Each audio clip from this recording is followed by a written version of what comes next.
والقيمة كبيرة لمؤمن زكريا الجناح السحري للنادي الاهلي.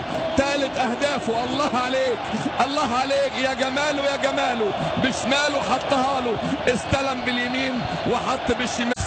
والقيمة كبيرة لمؤمن زكريا الجناح السحري للنادي الاهلي. ثالث اهدافه. الله عليك الله عليك يا جماله يا جماله.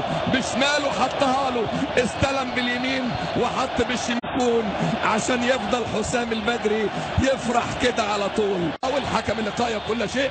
انطلاق ناحيه اليمين على طول الى محمد ونجم اللاعب الخطير والعرضيه ضربه الراس. واول اهداف الفريق الودادي، اول اهداف الفريق المغربي للاعب الخطير اشرف بن شرقي.